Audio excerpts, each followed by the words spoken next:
Welcome to the Build on Beauty podcast, where beauty is born skin deep. Now, here's your host, author, speaker, entrepreneur, Cornell Jermaine. Thank you all so much for joining us here today. We have a very special guest. She is a reinvention strategist and life coach, mentoring women around the world to live bolder in the areas of faith and business.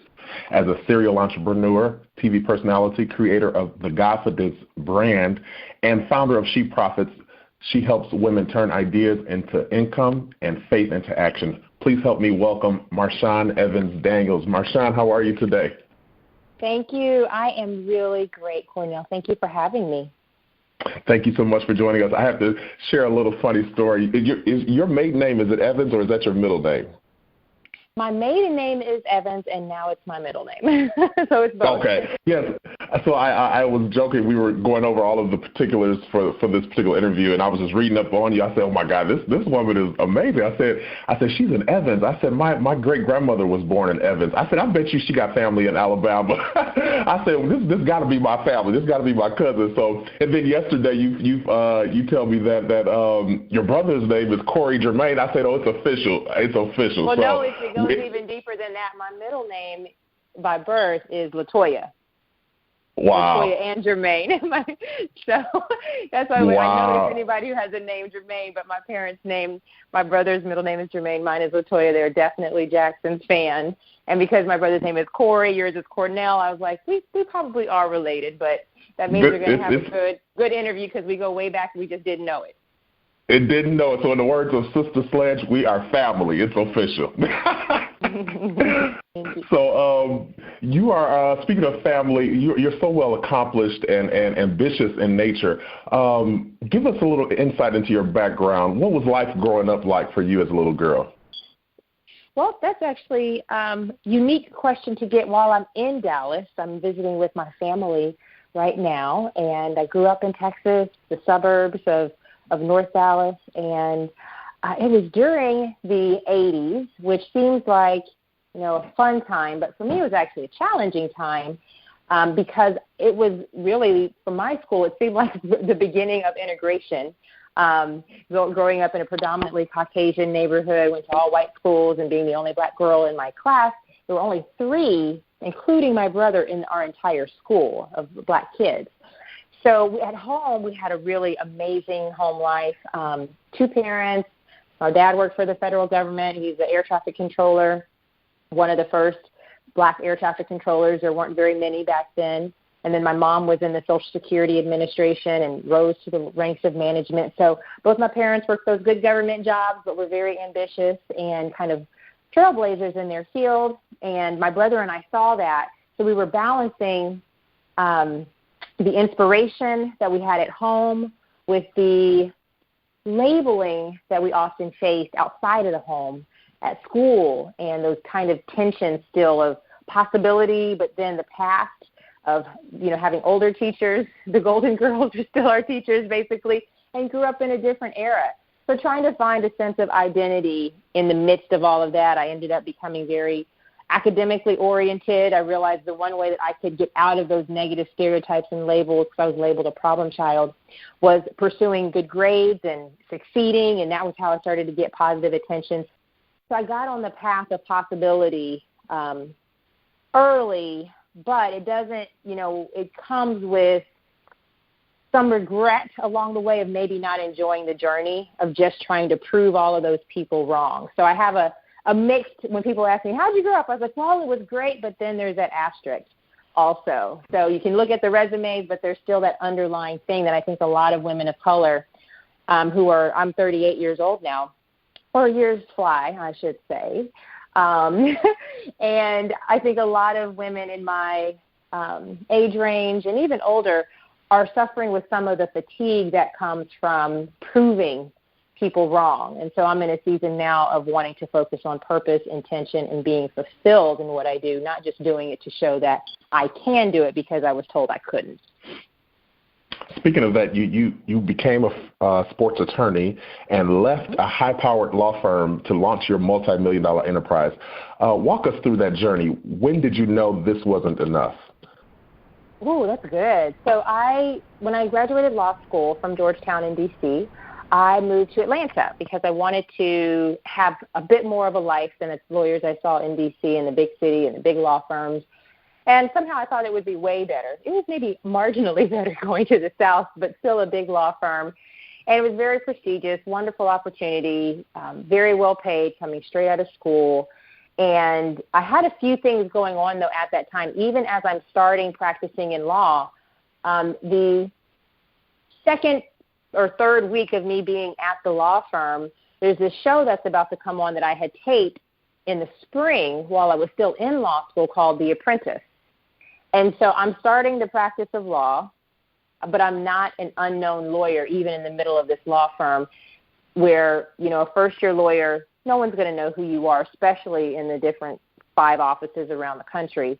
But then the managing partner sends out an email to all of the firms and every single lawyer, every paralegal, every assistant, every person who has an email address saying, this is one of our attorneys, she'll be on this show, and giving all these instructions what to do in case the media calls you. So I didn't start the practice of law the same way that everybody else would at their first day on the job type of thing.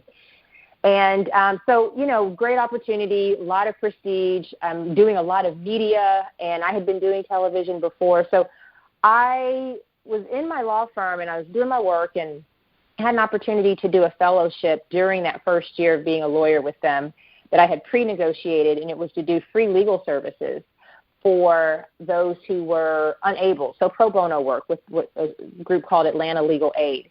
And I was on loan there for 6 months. I still made my big firm salary, but I was able to be 100% on loan to the legal aid services.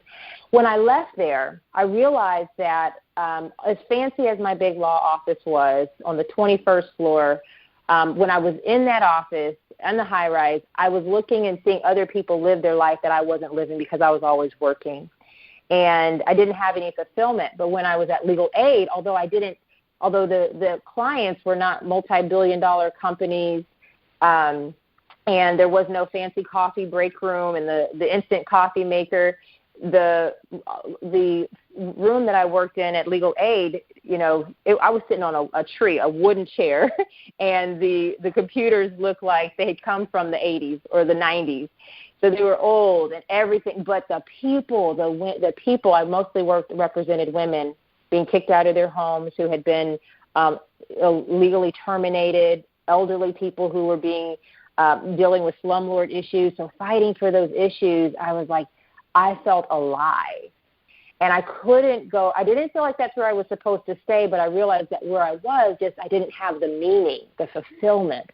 And I was smart and I could do it and I was well paid and it was a prestigious opportunity. But even with all those things, you could be sitting in what seems like the top of a mountain and be unfulfilled. But when you get into the trenches, there was fulfillment. And so that was what caused me to leave my law firm. That's when I knew it wasn't the right fit for me. And I think for each person that is on a journey of trying to accomplish their life mission, it's learning to listen to your soul and to your spirit, even in a professional context, because there's great things that God has for all of us, regardless of whether you're going to be in a pulpit or if you're going to be in a boardroom or if you're going to be on television, and to listen to say, you know what, is this the greatest, is this place where I'm going to be able to evolve into the highest version of myself? Is this where I'm going to make a difference? Is this where I'm going to I now built a multi-million-dollar company, and I can transition into that. But I firmly believe that we've got to listen to the discomfort to find a greater destiny at the same time. That's so good. What were some specific strategies that you implement? Because obviously a lot of people are in that season where they're in corporate and they want to go into their own entrepreneurial venture, but they don't understand how to do it and to be well without the salary and all that stuff. What specific strategy that you implement for yourself during that season? I think the number one thing is never becoming dependent on any one thing. And we're not raised like this. We're taught to get a job. We're taught to listen to our teachers. We're taught to do as we're told and to receive what's been given based off of what we've done. I was always a bit of a rebel in that regard because as a child, I always liked to make my own money. So no, we weren't allowed to bring candy to school, and no, we weren't allowed to sell it at recess, but I did. And it always seemed like painting inside the lines was always, it felt like a straitjacket to me. So I think that's the first thing, is to ask yourself, how have I been straitjacket coloring in the lines programmed? And that, are there other areas where I have potential to be able to do something different, to generate multiple income streams? I don't believe that you have to automatically go straight into entrepreneurship, leave your job, especially when you've built a life that is dependent on that type of salary.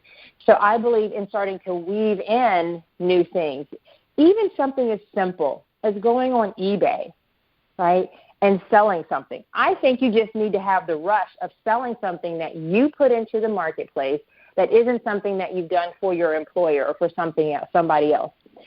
Everybody also right now, because fulfillment and passion and purpose is important. I've been writing books about this, traveling around the country, talking about purpose around the world, really. And I think that is key. And I want to help people figure out, what are you uniquely designed to do? Because there is prosperity attached to that. I don't believe God creates underfunded visions and underfunded intentions. So if he's given you something that is for you to do, and it can be more than one thing that you are capable and designed to do, that there is a prosperous, profitable, abundant attachment to that. But learning to think like an entrepreneur, being in entrepreneurial environment. So we, in my company, between the Confidence Company, and then I have an initiative, a business community for women called She Profits. And it is great to be around like-minded, profitable thinkers. If you've been around employers and employees, then you're not in the right soil to be able to grow and do something new.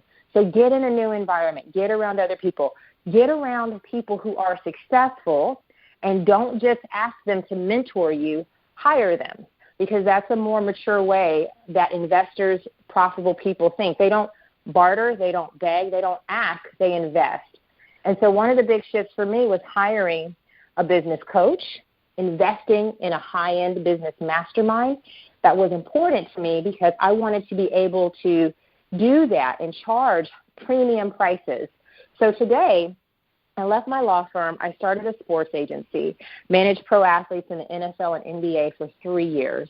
My first client was the highest paid NFL player, a defensive end, I should say, in the NFL, when I signed him in 2007, first client. And I was able to utilize what I had done in paying my way through law school. I had been in the Miss America pageant. I was an interview winner. It was the first time Miss America had given an interview award in the 80-year history of the pageant. So I had a lot of notoriety around that within the pageant circles. So I worked with Miss America and Miss USA contestants. And then when I decided to leave my law firm, I was like, well, what could I do? I don't belong here, but what can I do? And I looked at what I already had, but I knew how it felt to sell something, and I liked that way better than I liked the check. So I said, that I was getting from my law firm. So I said, how could I take this skill that I have of teaching people public speaking and communication skills? And today, Cornell, we would call it branding. Back then, we were calling it communication and presentation training. But how could I help these athletes? And I had never done this before. So you can take an existing skill into a new space, but also having the entrepreneurial appetite that comes from selling something. There is a feel. You get a different rush. There's a different feeling when there is a check because I got that blue check, not for long, but I got that blue check that came every 2 weeks with the taxes taken out and the allowance for benefits. There's a feeling, that's a relief. But there is a rush that happens when you sell something. So I think it's important to whet the appetite to sell something, get in environments with different people, look at what you've already done and learned, and start there. It may not be your ultimate passion. I'm not doing sports anymore. I miss it on occasion, but I'm doing something very similar now in helping women and men around the world build their own successful business enterprises. So I've gotten into the world of coaching. I do seminars and workshops, and I feel I'm one of the best on the planet when it comes to helping people to find their message, turn that message into a monetized message, and their mission, and how to build enterprises around it, not just because I say it. I believe that this is what I'm built to do, and then I see the evidence of that of people who are leaving their jobs after weeks or months, being able to learn how to build an income around their ideas, their story, their abilities. And I've seen it day in and day out But what makes the difference are some of the things that we've talked about: changing your environment, recognizing the value of what you have, and believing it's possible. And for me to believe that it was possible for me to build a company like I have today, the largest coaching company for women of faith in the country. I thought that if I was doing something that was fulfilling, that it meant that I would have an income cap. So that's why it was important for me to invest. I invested $12,000 in my first business coach, and then the second year I worked with her, I invested $50,000. And I didn't want to tell anybody that because I was like, everyone's going to look at me like I'm crazy. But now I do events that do 7 figures in 3 days because my belief system has gone to another level. And that's what I want people to see and know and understand. And in this movement of believing bigger, it's not about money, but it is about believing bigger, about who you can be, what you can do, and how you can also turn devastation and even your obstacles into a larger destiny. Very good. Anyone that's followed your work would see this fiber of faith and spirituality in what you do. It exudes in everything that you do.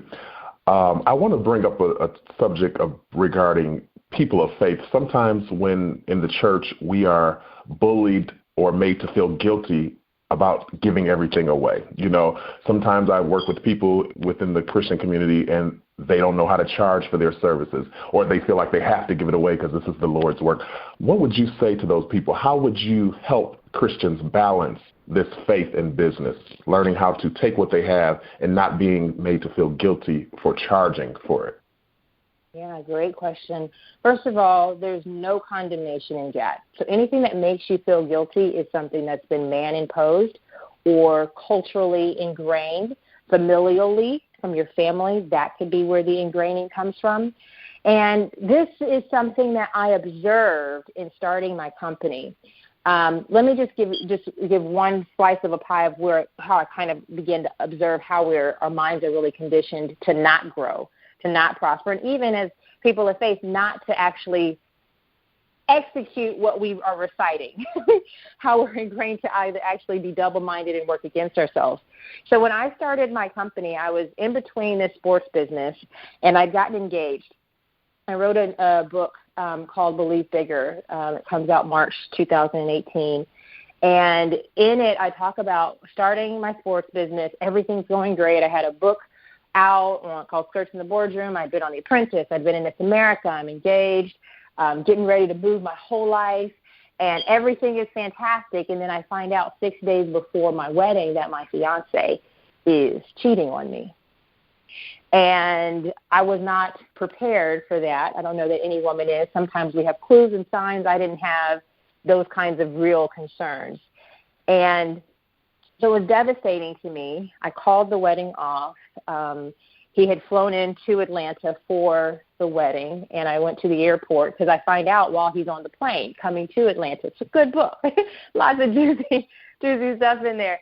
And I tell him that we are not getting married. You need to let your family know. And somehow we let 350 guests know by that evening. I don't know how the wedding planners in my family were able to accomplish that, but the train had stopped.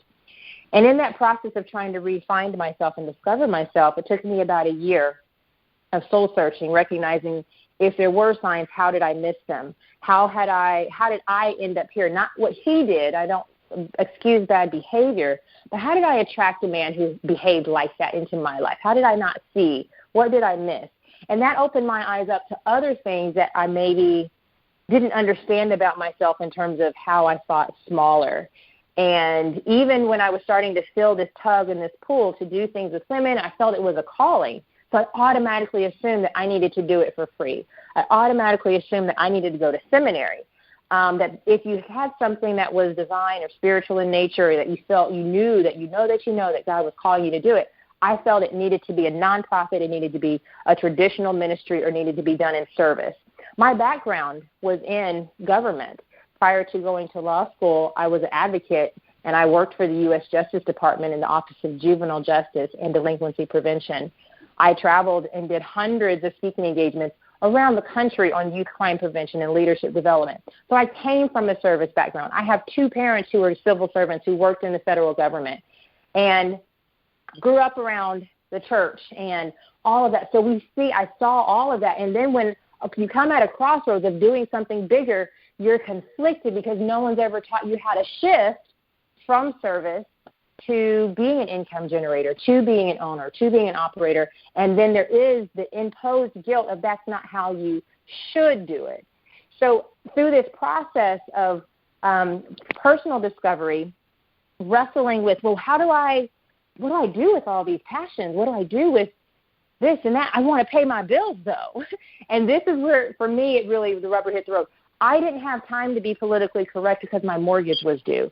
I didn't have time to be politically correct because I had to pay the light bill. I had a car that my ex-fiance had purchased that now I had to figure out how to pay the note on. I was stuck with the $40,000 of additional wedding expenses that hadn't been paid yet, and I had let my company go to get married. And so in this process, I realized, wow, of growing and stretching, and then I started I needed to pay my bills, so I started this workshop. I had a seminar, and people showed up. I charged $1,500 a person. Why? I never charged that much before. I saw somebody else do it. I said, they do it. They did it. I've done more than them. It was a little ego, but that was my motivation. I said, I could do that too. I didn't get all the people I wanted. I wanted 50 or 60, 35 showed up. I got a sponsor called HP. It was the 11th largest company in the country at the time. And I had a workshop on my hands, and from there I grew and grew and grew, and we started having bigger workshops. Now we have 500 people that will show up for our business seminars, and they're still investing $1,500 to $3,000 per person to sit and listen to me and my team talk for 3 to 4 days. And being in the trenches now, up close and personal, being a speaker is different than being a coach and being a strategist, and being in the trenches working with people, knowing what fear looks like, knowing how people change their lives. And I'm seeing that the biggest shift that will change your entire life is changing how you think about where you belong and what you deserve. And so in Believe Bigger, what I write about is also these 5 stages of purpose. The first stage of divine reinvention and purpose and stepping into your life mission is a stage we will all have to go through. And we're supposed to advance through all 5 stages. Most people on the planet will never make it out of stage 2. But stage 1 is discovery, and that's where we learn the rules about who tells us who we should be and what we should do. For me, it was, you should be this type of girl because you shouldn't be the problem child. And how that, for women, however you've been shitted on, that is going to determine the decisions that you make and the decisions that you don't make. And almost all guilt, shame, fear, self-loathing, self-condemnation, self-identity, all that stuff happens in stage 1 during the discovery stage. So part of why I wrote Believe Bigger is I want people to understand what are your rules so that we can break them, because your rules are going to drive you into stage 2, which is the talent stage. And those are these 5, I talk about 5 talent mountains of money and meaning and making a difference. It can be parenthood. It can be your marriage. Where do you find your identity? For me, it was being successful, being a lawyer. And when all of that got shaken up, for me, it was the engagement being called off and infidelity. But I call it a split rock. And sometimes we think these things are happening to us, but they're really happening for us because of something new that's supposed to come forth through us. I had no idea while I'm in the middle of building this sports agency that there was something greater on the other side. I couldn't picture something more awesome than being on 50-yard lines and having a very difficult-to-build business in terms of the professional sports business, and it was actually working. And I didn't envision that greater wasn't about the lights, the stadium, and the sexy business and the sexiness of everything. That greater was seeing a woman who had been very active in her life, finds out she has a traumatic brain injury. She walks into the hospital and doesn't walk out, has been in a wheelchair ever since. And a year and a half after that incident and getting out of the hospital, she's sitting in one of my business seminars.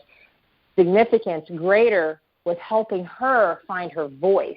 And now that she is the Miss Wheelchair world and travels around the country advocating for disability awareness, and there are hundreds of stories of people like that. That was believing, that was bigger than the sports. It has also paid more than working with multi-million-dollar athletes, but first, bigger was believing bigger about who I was, not about fame, right? Not about the sexy, but about the significance. Where do I belong? What am I supposed to do?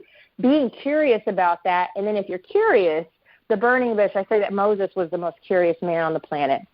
And I believe that's why the burning bush found him. So when we're curious, these burning bush moments will impact us. For some people who are listening, that might be happening to you right now, saying, whoa, what could I be? A spark, an awakening. And I can't tell everybody what your path will be. I didn't know what mine will be, and you don't know what yours will be. But I will tell you that if you're willing to face your rules and rewrite how you've been shoulded on and be curious about what's beyond your labels and the masks and the titles and the successes, the accolades, and even the failures that you've worn as your identity, if you open yourself up, there's other stages in this purpose process and a bigger, better life that you can step into. Very good. Cornell, you have me walking around the room. I'm kind of preaching to myself in here. I love it. I've enjoyed every bit. As you mentioned, your book, Believe Bigger, Discover the Path to Your Life Purpose, is due in March 2018. Applause for that. How can our listeners get the book, or will there be any signings or appearances? Absolutely. So there's a few things. At BelieveBigger.com, you can go, you can secure your copy of the book. I call it investing. One of the things I teach on are the 3 different buying behaviors. There's buying, which is at the lowest level. There's investing, which is what wealthy people do. And then there is sowing, which is combining both investing and sowing something with intention into the lives of others, which is what prosperous people do. And so at BelieveBigger.com, you can secure your book. It's available everywhere books are sold, online and bookstores. You can pre-place and pre-order. The official release date is March 13th, 2018, which is during Women's History Month. And I love the number 13 because it represents rebellion and being a rebel. If you go to Believe Bigger, or when you go to BelieveBigger.com and invest in a copy for yourself, I want you to do that with intention, that I'm investing in my purpose, because most people on the planet, including those who believe in God, do not know their purpose. They cannot articulate it. That was my motivation for writing this.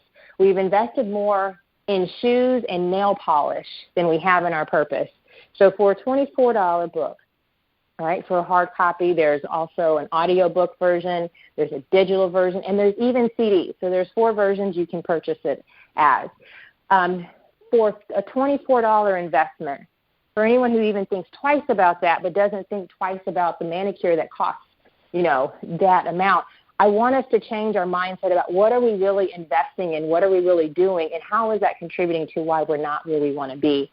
So what I've created at BelieveBigger.com are some extra classes and gifts that you get when you get one copy of Believe Bigger. There's a vision board workshop that I'm going to go through with you, because vision is the beginning of a new life, and how to do a Believe Bigger vision board in particular. Great for both men and women. And then the last thing I want to say, if you have the sower's mentality, the way that I stepped into purpose and the way that I challenge all of my clients to activate, yes, we want to have a more prosperous life. I believe it starts with being purposeful, and it starts with sowing into others as we're investing in ourselves. Purpose is about serving other people. So start the intention of developing your purpose by sowing into others. So I've created packages like a trio where you'll get a devotional, a Bible study that you can go through that is complimentary. You'll get a workshop. There's a purpose class. And we don't have class on purpose. We have class on financial literacy, which we definitely need to do. We have classes on reading, writing, and arithmetic. We have classes on everything except destiny. Now, I'm not talking about just spiritual knowledge and training, what we get on Sundays, but we don't know what our gifts are. And in Believe Bigger, you're going to learn about your superpowers. You're going to figure out your voice. You're going to figure out your specific sphere of influence. This is my mission. This is my assignment. This is the most important thing that you need to know in your life right now, to be prepared for whatever comes. I don't care who's in office. I don't care what's happening in the economy. I will always be able to create my own economy, because I will always be anchored in my assignment, in my purpose. I know my gifts. I know my superpowers. No man can take that away.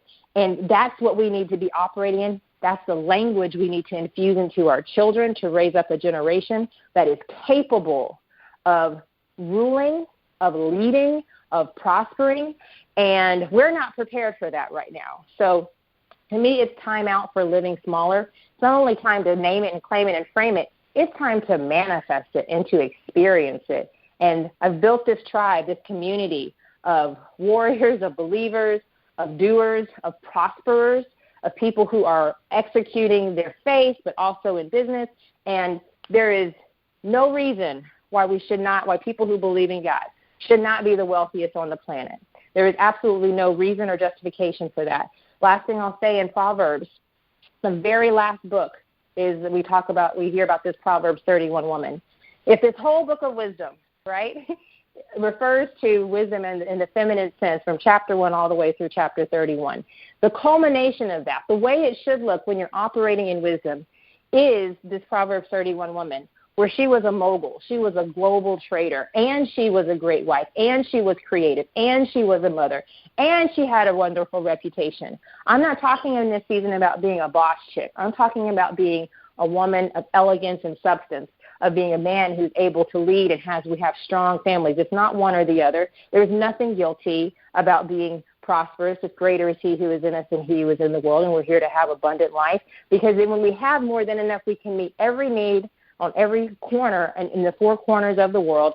We should be the ones that are feeding the poor and clothing the naked, and even presenting, because I'm still one of those girls who loves business, but I believe in miracles. I believe that the sick and lame should walk. I believe in all of these things that are in this book I like to read called the Bible. But I don't believe that God says, be poor, and that's how you can showcase how great I am. I don't believe in a prosperity gospel. I believe in a provisional gospel. And that's what I've applied in my life. Those are some of the principles that I infuse into this new book, Believe Bigger, and you can get it at BelieveBigger.com. Wow. As stated before, you are so well accomplished, graduate of Georgetown Law School, former sports attorney, Miss America finalist, TV personality, all of that good stuff. With all the accomplishments, some would say, there's a young woman out there saying, well, yeah, that's easy for you, Marshawn, because you have the pedigree, you're well connected, you have the education. I don't have those line items on my resume. What would you say to that young lady? Yeah.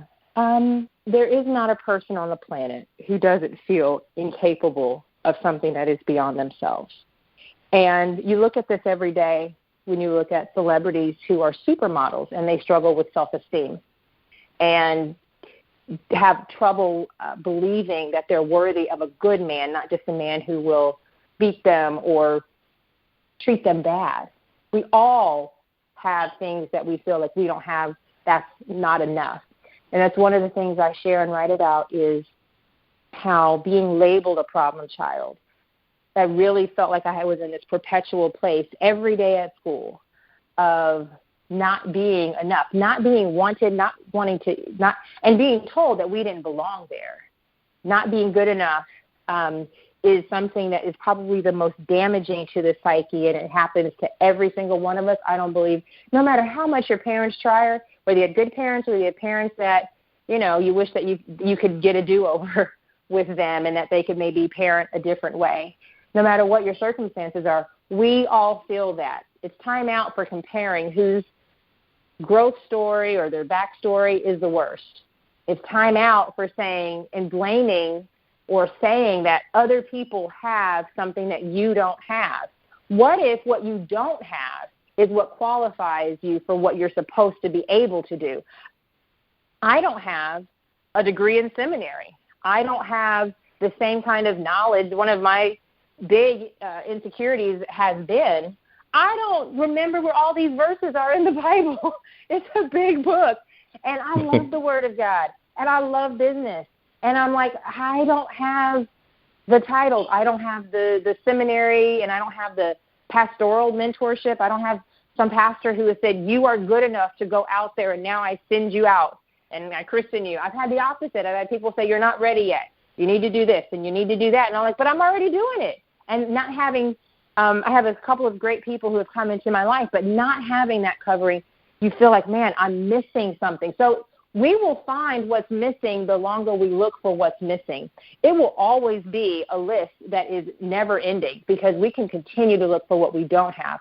But what if the reason I didn't go to seminary, nothing wrong with it. But what if the reason I didn't was so that I could be on a show like The Apprentice or be on CNN and provide a different perspective, which I do, or be on ESPN, or be doing events with HP, Office Depot, Home Depot, Ernst & Young, Delta Airlines. What if that's what I needed to be able to do something, right? And I didn't need a degree when a woman who came to one of our workshops explained that morning she was getting ready to commit suicide. She didn't care about my degrees. She didn't care about who I had rubbed shoulders with.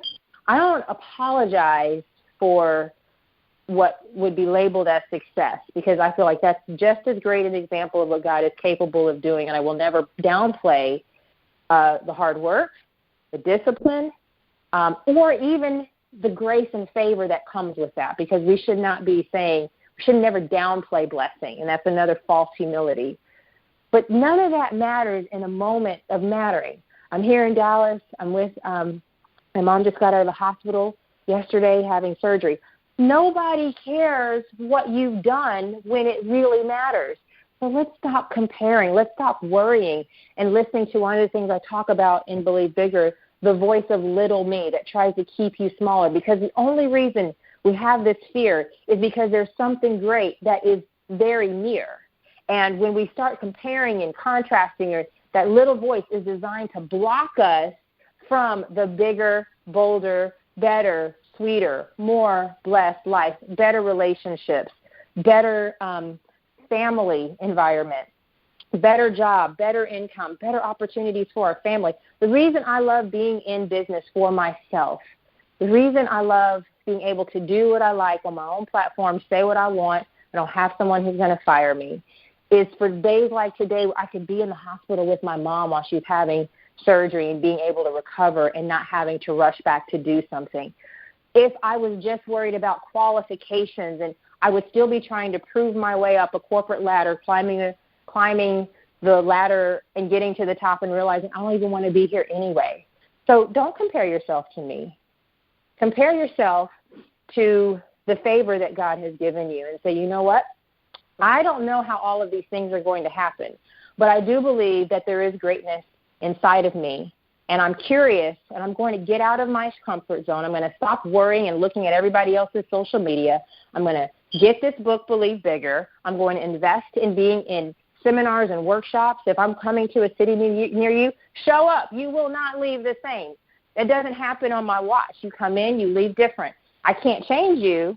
That's not my job. But I provide an environment that is full of fire, and you will not leave the same if you show up even just open a little bit. We'll bust that door wide open. But get yourself in environments like that. Stop comparing and start changing your own life. Be your own rescue.